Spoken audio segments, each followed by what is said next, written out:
Welcome back to another True Crime Wednesday. I do apologize for missing last week. There's some things going on right now that made it a little difficult, but that's okay.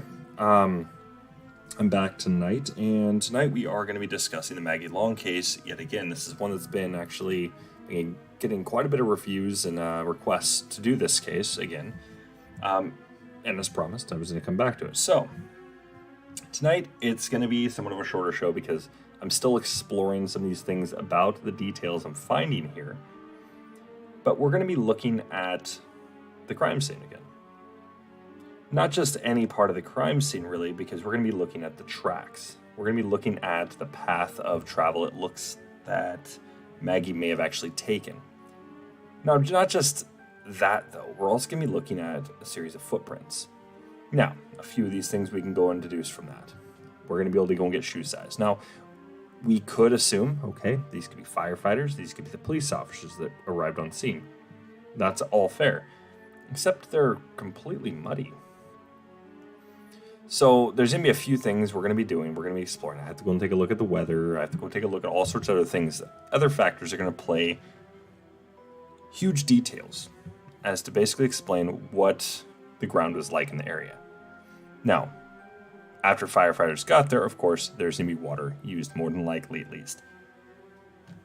Hello. So we're going to be looking a lot at, essentially we're going to take a look at the ignition point. It does appear where she was actually initially started on, basically where she was caught on fire.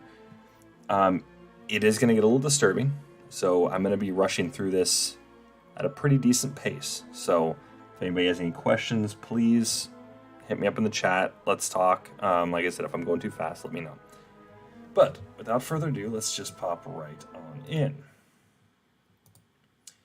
So we know that Maggie Long, just to kind of give a little brief detail here, Maggie Long was murdered in her own home. We're not exactly sure as to why, but these on the screen, you can see the three sketches right here are the suspects that allegedly had done this to her. And this is based on accounts from what I've gathered from the upstairs tenant, which was still, we don't know who that is. They're unnamed and all that. So that's a little eerie. It's a little weird. Why aren't we knowing who this person is? Because they could actually have a lot more details than we're being led on to know. And that's okay, but I would rather have that stuff out in the open, and the police, for whatever reason, are not releasing that. I'm not really sure why. But she was burned alive in her home. She had come home for refreshments and all that for the high school event that was happening. I believe it was a play. And she was going to be in the VIP lounge in the high school, serving refreshments, sodas and things like this. But she had returned home because she had wanted to go get some more stuff, and then this occurred. She never returned back to school. People were worried. They basically just assumed she was missing. Real quick, just assumed she was missing. And then on top of that, there was this mysterious fire at her home.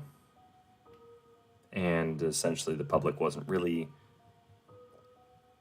given much detail as to what exactly happened. Nobody was cluing in on 1 and 1 equals 2 here on this, but that's okay.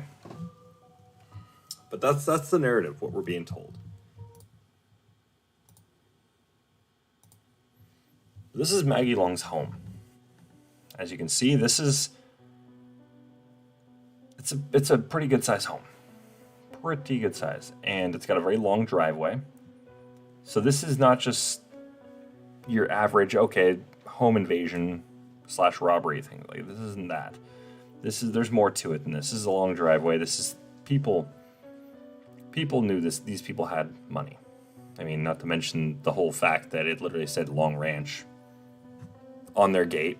That's another thing. But it was only, the gate would have had to most likely have been open because of Maggie. But these people, whoever came in, I would assume either they followed her from the school, maybe they followed her in, or they were people that were already there. However, if they're already there, you'd figure Maggie'd be a little alerted to this. So I think they probably more than likely came in after Maggie had had arrived. Now, she would have just been there just to go and pick up a few refreshments, which means these people were probably keeping a very close eye on her, more than likely. I would assume these people probably followed her probably somewhere around the school and followed her home. As for why, good question. Well, we know that they took a vault, a little safe here, which weighs about 160 pounds or so. Good sized safe, but it also, that safe contained 2,000 or so rounds of ammunition, a Beretta handgun, and an AK-47 rifle, or as the reports say, an AK-47 quote-unquote style, end quote, rifle. It was an AK-47, let's be honest. But there was that, and then there was, of course, her jade figurines, and there potentially could have been money stolen. We're not 100% sure on this yet, as I'm still sifting through details and all this, but still, AK-47 rifle, and then handgun, and then 2,000 rounds. It's going directly for this safe. Maybe they didn't know, maybe they did, who knows, but these people clearly had an agenda. They knew what they were going in there for. They're going in for whatever they could grab and get out. Now, that being said, the tricky part is figuring out who did it, of course, but where they came in at, so where they entered and where they exited. Well, lucky for you guys, tonight I can actually break that down. And that's the big part we're going to be breaking down tonight. Oopsies. So you can see it right here. There's these 4 photos we're going to be going over. And this is the order I believe they go in. So this is the bedroom. So I think that maybe she was in her room and they followed her right up there. Now, there is question to believe what actually happened, what kind of attack this was. I don't know, because I don't have access to autopsy reports and all this yet. Okay, that's the big thing here, just take away from it. It's yet. But we know that there's a lot of foot traffic in her bedroom. And then you can see in the laundry room, it looks pretty much straightforward. And we also get to see the ignition point, which possibly she could have been drugged right there, or she dropped and then they just set her on fire. But we know that that ignition point you can see right there on the wall. That's where she went up in flames, right there. Then we can see the next part right here. You can see that window right there.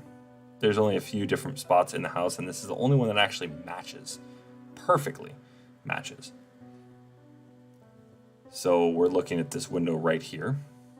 That's the front of the house, which means the kitchen's towards the front of the house. Now, to make a few little deduction points here, we know that picture number 4, you see that vent there, that wood stove. Well, where it's pointing right there on the arrow, that's the only possibility of where the wood stove could have been at. So if that's where the wood stove's at,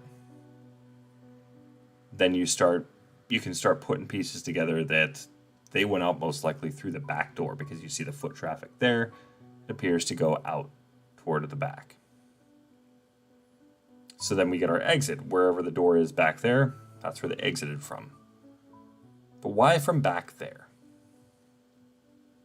Is it because maybe in the front it was just, there's the fire, so they wanted to go and try and alert as few people as possible, but who would they be alerting?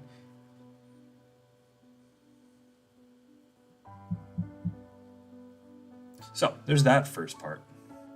The second is we got to go and analyze the footsteps here. There's tons and tons of foot traffic here. Now, this is essentially just a preview for next week, so I'm just throwing this out there. Because next week's going to be a little different as well. My schedule is going to be changing. I'm going to be doing, essentially there'll be a later it'll probably be around 9 still, or 10, but they're going to be short. Because my work schedule is changing, so this is going to go and adapt as well. It's not going to change too much, but it is going to change a little bit. I might even just switch it over to Friday. But as of right now, as of next week, this will be on Wednesday. It'll be the same time, so 9 o'clock or so, 9:30.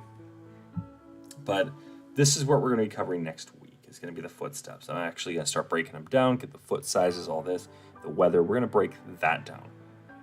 Now, as you can see from these photos here, you can see there was some snow. Now we have to break down the date, we break down all this stuff down, and we'll get our exact answers here. But this is something we need to go and take a look at, because those footsteps could lead us directly to somebody, because foot size doesn't necessarily correlate with height. Typically, not always, but it is a good indicator of height. But then you've also got how heavy the footprints are. Now that's going to indicate weight. So that can also indicate height to some degree as well. Because now we know there's 3 individuals. You got one that's more of a stout guy and 2 guys that are thinner build. So we can start to kind of deduce from there who was doing what and what points and all this. We can start breaking that down. That's the great thing about this. But that's going to be for another show. That will be next week, as I said, probably about 9:30 p.m. Pacific Standard Time. And we'll see you guys then. So thank you guys for tuning in. I do apologize for having such a short show, but I did want to go and indicate that yes, this does appear to be the travel route of our killers here. We know that Maggie was dead in the kitchen. Right there, in that big area of ash, it appears to be. Ash and dirt. But thank you guys for tuning in, and I will see you guys next time. I appreciate it, Deb, and we'll see you next time.